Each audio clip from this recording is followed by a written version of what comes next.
Hello friends, welcome. তো চলো, আজকে ভাবছিলাম যে আজকে আমি কি করব, মানে কি ভিডিওটা কি বানাবো। তো তারপর আমার মনে পড়লো যে আমি তো মোটামুটি সাজতে গুজতে বেশ ভালোই পারি। তো চলো তাড়াতাড়ি করে ড্রেস সিলেক্ট করলাম, যেসব অর্নামেন্টসগুলো লাগে ওগুলো একটুখানি খুঁজে টুকটাক বার করলাম। করার পর আমার এই যেই চুল আছে, মাথার চুলটা একদমই ম্যানেজেবল হয় না, তো তবুও মেকআপ করার জন্য সেটাকে এখন আমি ঢকঢক করে বেশ ভালোভাবে আঁচড়ালাম। সামনে শুনতেই পাচ্ছ, কেউ আমার ভালো কখনো সহ্য করতে পারে না। যেই সময়তে আমি ভয়েস ওভারের ভিডিও করব সেই সময়তে লোকজনেরা এইসব আওয়াজ করবে। তো যাই হোক, এইসবের মধ্যে থেকেই আমাকে ভিডিও করতে হয়, আমার ভীষণ জীবনে কষ্ট। তো চলো, তারপরে এইসব করার পর আমি ভাবলাম তাহলে এবার মুখের মধ্যে ফাউন্ডেশন দিই। বলাই হয়নি।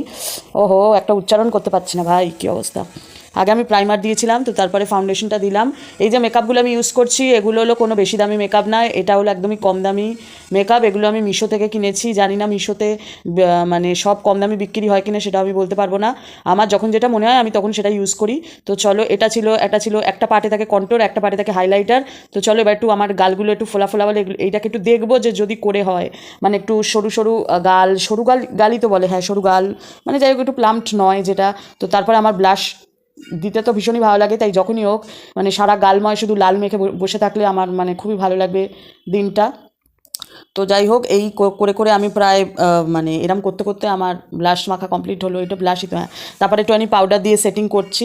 করার পর আমি মিডলে দেখতে পাচ্ছি যে মানে সব সময়তে একটা যে ভয়েস ওভার করবো আমি, যেটা ভালোভাবে শান্তি মাথায়, সেটা হবে না। তোমরা শুনতেই পাচ্ছ বাইরে এখনই ডিক ডিক করে একটা মানে আওয়াজ হয়েই যাচ্ছে, ওকে পাথর কাটার যন্ত্রপাতি দিয়ে। তো যাই হোক, এইসব কষ্টসিষ্ট করার পর আমার মনে হলো আমার ভুরুটা দেখতে কিরম একটা লাগছে, কারণ ভুরুটা আমি একাই প্লাক করি, আমি বিউটি পার্লারে যাই না। তার কারণ বিউটি পার্লারে যারা মানে ভুরু প্লাক করে ওরা খুব জোরে জোরে ভুরুটা ওঠায়, আমার রক্ত বেরিয়ে যাবে, আমার খুব লাগবে, ওই জন্য আমি ভয়ের চোটে যাই না। আমি একা একাই এইসব মানে কারুকলাপ করি। যাই হোক, এইসব করতে করতে তোমরা আমায় দেখতে পাচ্ছ, বেশ ভালোভাবেই করলাম।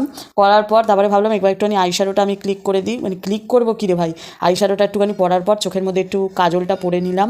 নেওয়ার পর শুধু এখন ব্লাউজটা পরেছি, শাড়িটাও পরবো রে ভাই, শাড়ি ছাড়া তো আর হবে না, শুধু তো ব্লাউজ পরে আমি ভিডিও বানাই না, তো শাড়িও আমি পরবো। তো মাথার ওপর না মানে কপালে যেই পিঙ্ক কালারের টিপটা দিয়েছিলাম আমার ভালো লাগলো না, এই টিপটা আমি অ্যাট লাস্ট আমি মুছেই দেবো। তো আমি এই জুয়েলারিটা আমি আবার নিউ কিনেছিলাম, তো আমার মিশো থেকেই সব কিনেছি। যাই হোক, তো দেখতেই পাচ্ছ খুবই ভালো ছিল, কিন্তু আমার অ্যাকচুয়ালি আমার গলার জন্য চোকারটা নয়, চোকার হলো যাদের সরু গলা, হ্যাঁ। কিন্তু কেন জানি না আমার চোকার পরতে ভালো লাগে বলে আমি একাই চোকার পরি, মানে কি বলবো আর। যাই হোক, তো আমার মনে হচ্ছে যে আমাকে মোটামুটি বেশ ভালোই লাগছে। তো আমি তো এখন রিল ভিডিও শ্যুট করবো বলে আমি দেখেছি, রিল ভিডিও শ্যুট করার সময় আমি একটু জাস্ট সেজে গুজে ভিডিও করবো, মানে সাজগোজ করতে তো যাই, কিন্তু যাই হোক শাড়ির ভীষণ প্রবলেম হয়, কারণ আমার মা আমাকে কিছুতেই শাড়ি প্রোভাইড করতে চাইবে না। শাড়ি ইউজ করা বলেই তো শাড়ি ইউজ করা নয়, শাড়ি ইউজ করলে সেটাকে ভাঁজ করতে হবে, আর অত বড় শাড়িগুলো আমি ভাঁজ করতে পারি না। তো যাই হোক, মানে এত কষ্টসিষ্ট করার পর, সব সাজগোজ করার পর ভাবলাম যে ঠিক আছে, এবারে যে মাথার উপর যেই মাংটিকাটা পরেছিলাম, এই মাংটিকাটা তো আমার ভালো লাগলো না। তো এই আমি মাংটিকাটাও আমি চেঞ্জ করে নেবো, তোমরা জাস্ট একটু ওয়েট করো, ওয়েট করলেই তোমরা বুঝতে পেরে যাবে। এই মাংটিকাটা চেঞ্জ করে আমি আমার নিজের হাতেতে একটা মাংটিকা বানিয়েছি, ওইটা করব। তারপরে কিছুক্ষণ পরে আমাকে আবার হোলির জন্য আমাকে আবার ড্রেস আমাকে তৈরি করতে হবে। আমি আমার একার হাতেতেই আমি পুঁতি দিয়ে চুমকি দিয়ে আমি বানাবো। যদি ওই ড্রেসটা এই জন্মে হয়ে যায় তাহলে আমি ভিডিওটা শ্যুট করতে পারবো, তা না হলে মনে হয় আমার ভিডিও শ্যুট হবে না। আমি একা একাই ড্রেস আমি বানাবো।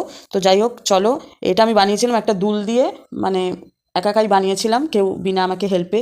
আর আমার মাথাতে এত বুদ্ধি আছে, বুদ্ধি দিয়ে কাজে লাগিয়ে আমি করেছি। তো দেখতেই পাচ্ছ তোমরা আমাকে। জাস্ট এবার একটুখানি ওয়েট করতে হচ্ছে আমাকে একটু, কারণ এখন আমি দাঁড়িয়ে আমি আমার বোনের সাথে কথা বলছি। কারণ তোমরা হয়তো ভাবো যে আমি একা একা ভিডিও করি, হয় এক একজন হয় একা একা ভিডিও করে, বাট আমি ভিডিও করার সময় আমার বোন সবসময় আমার সাথে থাকে। আমার বোন একদম আমার কাছেই বসে থাকে, ও ওর কাজ করে আর আমি আমার কাজ করি। ও মাঝে মাঝে আমার সাথে আমার বোনও গল্প টল্প করে। তো যাই হোক, তোমরা আমাকে দেখতেই পাচ্ছ, কিন্তু যাই বলো আমার মুখটা ভীষণ সুইট না, ওই একটুখানি বেশি আমার মুখটা দেখতে খুব সুইট বলে আমি যাই পড়ি আমাকে ওটাতেই বেশি মানিয়ে যায়। কিন্তু যাই হোক, এসব করলে চলবে না। তোমাদেরকে তো বলাই হয়নি, আজ থেকে আমি একটা নিউ স্টার্ট করেছি, মানে নিউ একটা আমি ডায়েট স্টার্ট করেছি, হ্যাঁ। তো ওইটাও তোমাদেরকে আমি পরের ভ্লগেতে আমি জানাবো। তো এই বড় দুলটা তো আমি 4 থেকে 5 বার আমি পড়েছি, মানে প্রিভিয়াস রিলগুলোতেও পড়েছি, আরও মনে হয় পড়তে হবে, কিছু করার নেই। তো দেখতেই পাচ্ছ এরম করে করে আমাকে মানে এইসব মানে এই মেকআপ করতে গিয়েই আমার প্রায় 1 ঘন্টা মতন একদম পুরো লেগেই গেল, কারণ বেশি হচ্ছে কম হচ্ছে, কম হচ্ছে বেশি হচ্ছে। এইদিকে লিপস্টিক বেরিয়ে গেছে, এইদিকে কাজল বেরিয়ে গেছে, কাজলে চোখ কালো হয়ে গেল, প্যান্ডার মতো দেখতে হয়ে গেলাম। তো এইভাবেই আমার জীবন চলে। তো এখন তো মনে হয় চলছে এইভাবে। তো চলো, এই করেও হয়নি, আমি আমার মাথার মধ্যে এবারে আমি একটা মানে শ্যামবাজার থেকে কিনে এনেছি ফুলের মালা, মানে এটা কিন্তু ফেক ফুলের মালা, হ্যাঁ, ফেক ফুলের মালাটা দিয়ে তোমাদেরকে বলে বোঝাতে পারবো না, আমাকে খুব ভালোই লাগছিল। রিলগুলো হয়েছে না, মানে আমি দেখাচ্ছিলাম কিছুজনকে, তারা বলেছে বাহ খুব সুন্দর লাগছে, কিন্তু যদিও বা মানে তোমরা আমাকে দেখে হয়তো এখানে মনে করো যে আমি হয়তো একটুখানি ভদ্র মানুষ হতে পারি, বাট রিয়ালিটিতে আমার সাথে কেউ কথা বলে বুঝতেই পারবে না যে ভাই এই মেয়েটাই কি সেই মেয়েটা।